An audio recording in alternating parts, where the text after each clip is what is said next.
All right, Mopar people, welcome back to the channel. I'm just Mopar Joe. Behind me is the 383 that Rick Seaman's been building for the last few weeks, at least.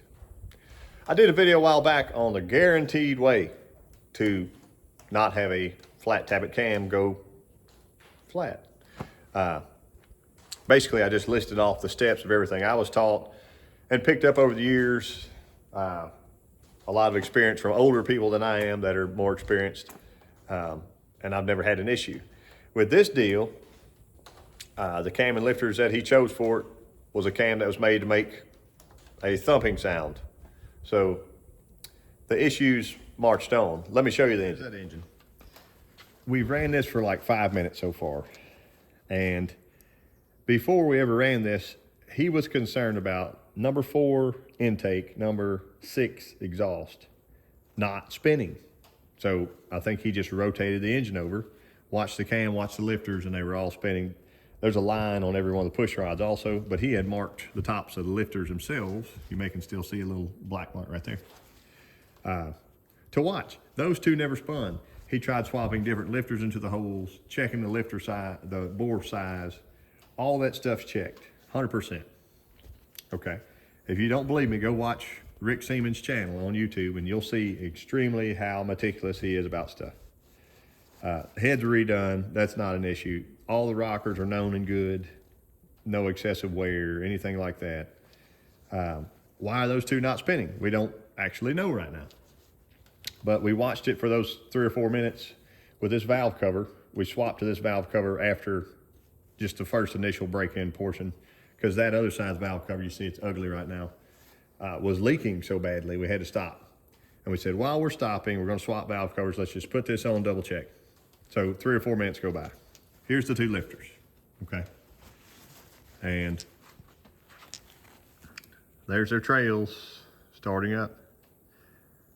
And see, just barely starting to scar the surface, scar the face. They were definitely not spinning. We pulled these out of the holes. So basically pulled the rocker shaft. Took this large magnet right here. Picked the lifter. He carefully dug each one out of those two. Everything else you could see was spinning like a barbershop pole. Okay. Pulled them out, we examined, we see this. Okay, I said, look, I know I've got 2 Mopar Performance lifters over here. The cam lobes look fine, let's put them on, then we can for sure blame these 2 lifters, okay? And I don't know if you'll be able to see. There's not a lot of crown happening here that I could tell. Just a little bit, see it right there on the bottom half? You'll have to find a little bit of daylight. It's just barely. He even measured the taper in the camshaft. So after he had it together, they wouldn't spin in the engine. He pulls the cam back out, unseals the front of the engine, takes off the balancer, takes off the timing set, measures the taper in the camshaft. It measures correctly. He calls the engineers at the company. They explain, you can measure the camshaft. He does. It's measured. It's correct to their spec that he was given. These 2 lifters will not spin. And they spin in every other bore. So in my mind, that eliminates the lifters as being the issue. It eliminates the bores as being an issue because they were measured, they were mic'd. So pulling a different lifter from another bore and sticking in those 2 holes, they don't spin. So that to me is pointing at the cam itself. Even though it has taper, it may not be the correct taper or something is up to the point of where we're about to ruin an engine, if you can see here. It was about to be a bad day in a very short amount of time. A lot of people would have never checked this. They wouldn't have seen if anything was spinning. They would have broken in for 20 minutes and had a beer and stuck it in the car. But you don't know until you know. So right now we know it's no good. I would like to bring you along on the journey behind the scenes of what we find out to be the case with this. He has a known cam at his house from, I think, the 80s. Known good flat tappet cams, hydraulic flat tappet cam.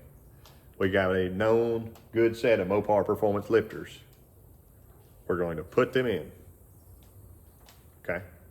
and see what happens. So, we're about to learn everything we ever wanted to know. Okay, Joe, hit the starter.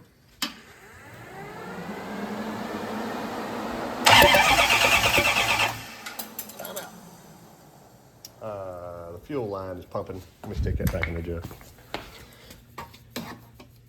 You can just circulate that. Yeah. Okay. Hold on. Okay.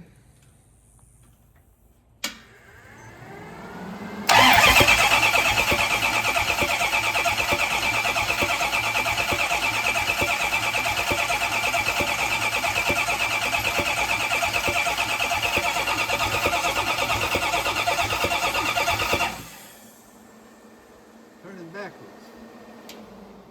Well, that's better than forwards, right? Or better than nothing, I guess. Let me think about this a minute. Now let's see if the others are turning backwards. I'll watch these two go clockwise for number one. They went clockwise. Uh-huh. Both of these went backwards. Let me put another line. Where's your mark? I guess All right.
So, when you idle down, that would stop spinning. Which one stopped spinning? 4 exhausts stop spinning. That may be why they want 2,000 RPM for 20 minutes. Really? It stopped. It stopped. And then when I rev back up, it started going again. Really? Mm-hmm. Yep. So.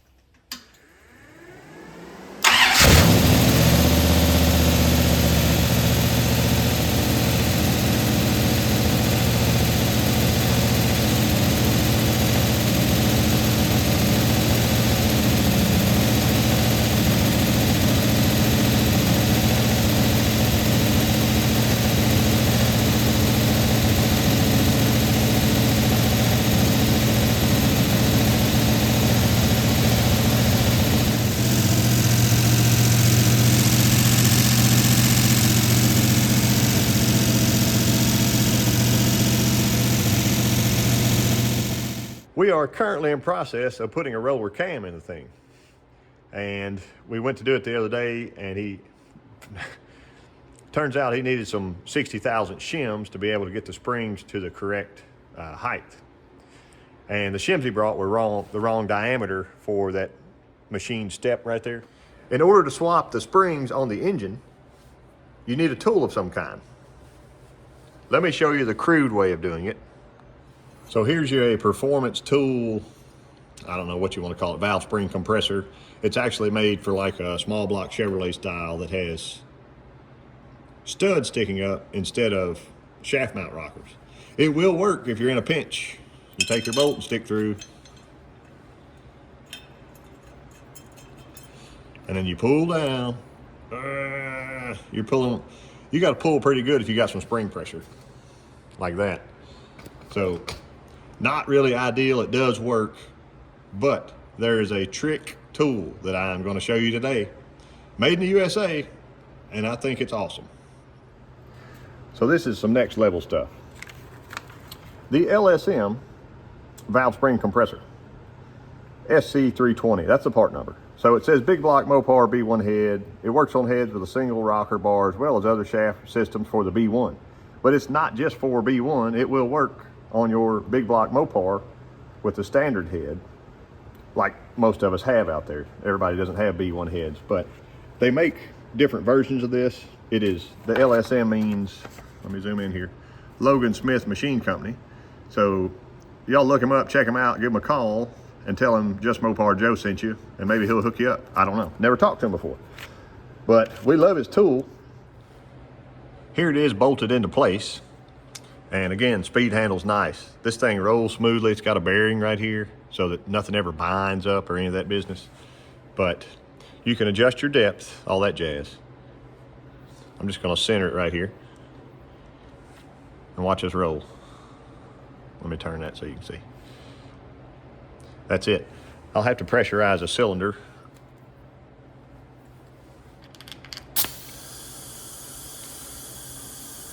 Hold the valve up. But there you go.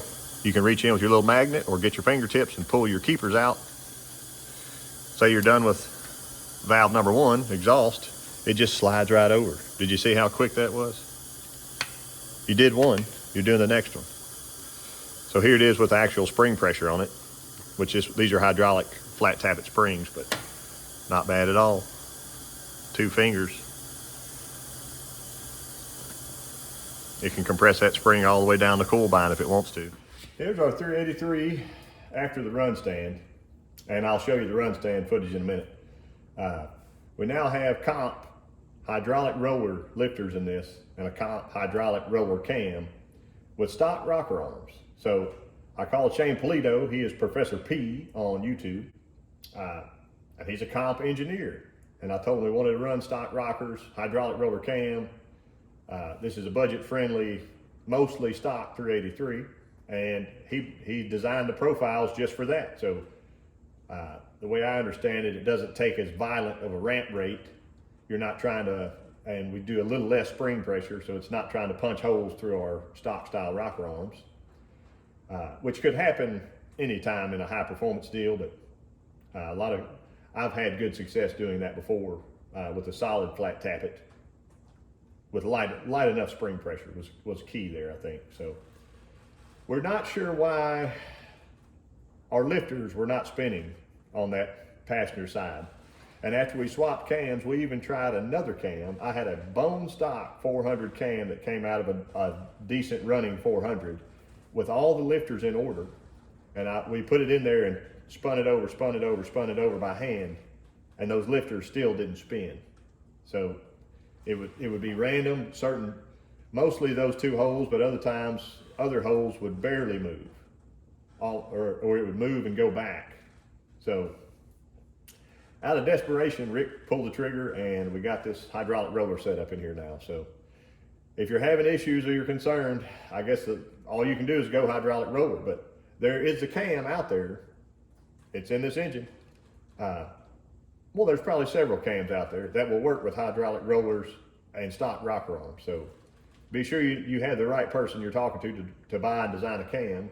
I wouldn't just buy one out of a book and think it's the right one, because you may have a bad day after that. Fired it up and ran it in a little while. Very minimal problems at all, except for some burn up plug wires, this and that, but I think it's happy now. Can we start it, Rick? Crank her up. See what they sound like. Find the trigger. Been set in about 5 minutes. I don't think we need to touch anything. Probably not. Give it a little shot again. Because I said that. Oh, yeah.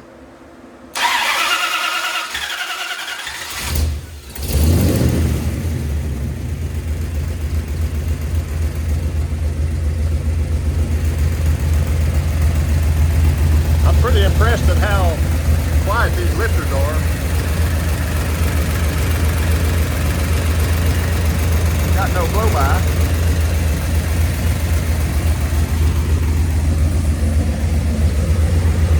Idle about 900, and the vacuum advance is hooked up. Initials around 14, and and then plus the vacuum vents brings it to about 34. And then we're at 34 total.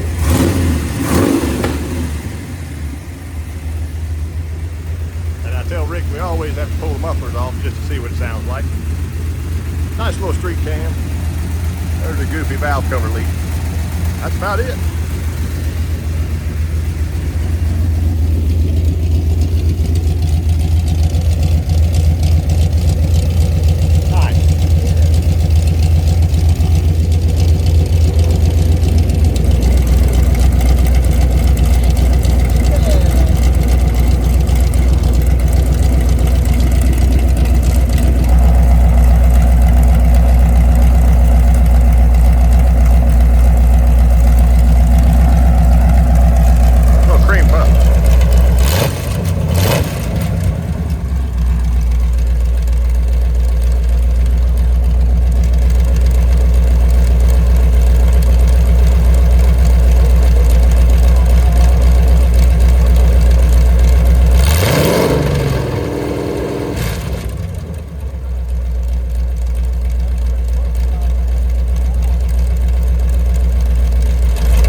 Steve, I'll be giving you a call soon.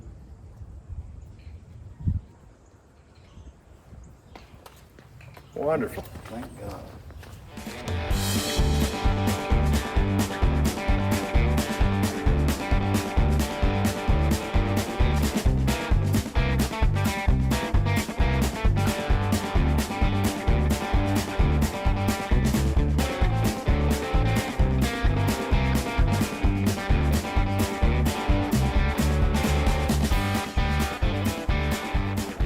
All right, Mopar people.